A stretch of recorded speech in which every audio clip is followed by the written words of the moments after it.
धर्मांतरण में मजबूर होना पड़ा और उसमें कई शख्स ऐसे रहे जिन्होंने जबरिया इसको कराया है। नेपाल से कुछ उनके यहाँ पादरी आया करते थे, तो उन्होंने एक कन्वर्जन करवाया। यूपी में जबरन धर्मांतरण कानूनन जुर्म है। सजा है 6 महीने से 3 साल तक की जेल और कम से कम 10,000 का जुर्माना। यानी गलती की तो सजा ऐसी मिलेगी कि धर्मांतरण का पाप करने वाला दोबारा ऐसी हरकत नहीं करेगा। लेकिन यूपी के ही पीलीभीत से धर्मांतरण पर ऐसा चौंकाने वाला खुलासा हुआ है जिसे सुनकर आप हैरान रह जाएंगे। यहाँ 1-2 नहीं बल्कि 3,000 से भी ज्यादा सिख धर्मांतरण का शिकार हो गए। खासकर नेपाल से सटी सीमा पर यह पूरा खेल धड़ल्ले से चल रहा है और इनके निशाने पर गरीब राय सिख समुदाय के वो लोग हैं जो पहले से ही आर्थिक और शैक्षिक रूप से पिछड़े हुए हैं।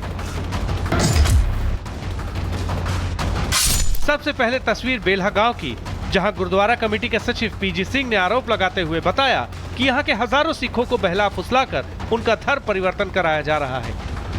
उन परिवारों ने सबने ये कहा कि ना तो हम पहले धर्म बदले थे ना अब। अगर शंका है किसी को तो हम लोग अपने गुरुद्वारे में वापसी कर रहे हैं। ना तो किसी का हमारे ऊपर दबाव है ना कोई है। हम अपनी मर्जी से गुरुद्वारे में आए हैं और इसी धर्म के हैं, इसी धर्म में रहेंगे। अब अगर प्रभावित गांवों की संख्या की बात करें तो ये संख्या 12 से भी ज्यादा गांव की है, जबकि एक अनुमान के मुताबिक यहाँ 3,000 से ज्यादा लोगों का धर्मांतरण किया जा चुका है।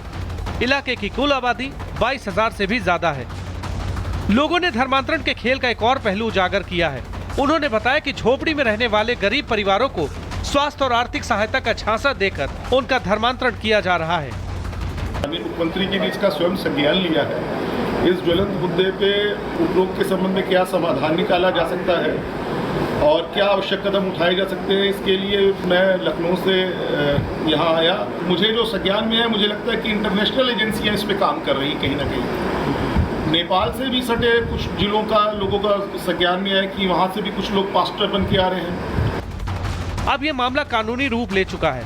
हजारा थाने में 8 नामजद और 4 दर्जन अज्ञात लोगों के खिलाफ FIR दर्ज कर ली गई है। पीड़ित परिवारों ने आरोप लगाया है कि धर्म परिवर्तन के बदले उन्हें सरकारी योजनाओं का लाभ देने का झांसा दिया गया था। ये बड़ा गंभीर विषय है। इस पर हम लोग बड़ी गंभीरता से इस पर और बड़ी कठोर कार्रवाई करेंगे। तो मैंने अभी जानकारी पूछी है कि क्या क्या चीज़ें हैं इसमें, तो इस पर जरूर हम लोग कार्रवाई करेंगे। प्रदेश में 2022 में लागू धर्मांतरण विरोधी कानून के तहत कार्रवाई शुरू हो चुकी है, लेकिन सवाल ये है कि क्या सिर्फ कार्रवाई से ये खेल रुक जाएगा? फिलहाल धर्म के नाम पर हो रही साजिश ने सभी को हैरानी में डाल दिया है। इसे लेकर जांच और कार्रवाई कितनी दूर तक जाती है और कितने चेहरों से पर्दा उठता है, ये देखना दिलचस्प होगा। Bureau report, Republic Bharat.